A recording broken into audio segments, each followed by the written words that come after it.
மனுஷன் சொல்லுவான், நீ இந்த சபையில இருந்து தான் பரலோகம் போவ, அந்த சபையில இருந்தா நீ பரலோகம் போக மாட்ட, நீ இங்க இருந்தா தான் போவ, அங்க இருந்தா போக மாட்டேன். நம்பாதீங்க. அதெல்லாம் வீணான மனுஷனுடைய உபதேசங்கள், மனுஷனா கற்பனை பண்ணி உபதேசிக்கிற உபதேசங்கள். பெண்கள் உபதேசிக்க கூடாது, பெண்கள் வழிபடத்துல ஏறக்கூடாது, பெண்களுக்கு அந்த அனுமதியை கொடுக்கல, இப்படியெல்லாம் சபைகளை போதிக்கிறாங்க. கர்த்தருடைய பிள்ளைகளே, கடைசி நாட்களில் என் ஊழியக்காரர் மேலும் என் ஊழியக்காரிகள் மேலும் என் ஆவியை ஊற்றுவேன் என்று தேவன் சொன்னார். எப்படி? ஊழியக்காரன் மேல ஊழியக்காரி மேல ஊற்றுவேன் சொல்லியிருக்கிறார். அப்ப அந்த ஊழியக்காரி யாரு?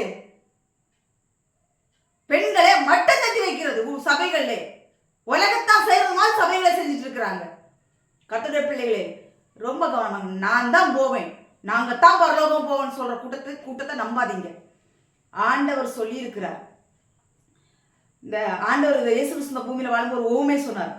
ஆயக்காரன் பரிசேயன் 2 பேரும் போய் ஆலயத்துல இருந்து ஜெபம் பண்ணாங்க. ஆயக்காரன் ஜெபம் பண்ணான், பாவியாகி என் மேல் கிருபை ஆயிரும் ஆண்டவரின் ஜெபம் பண்ணான்.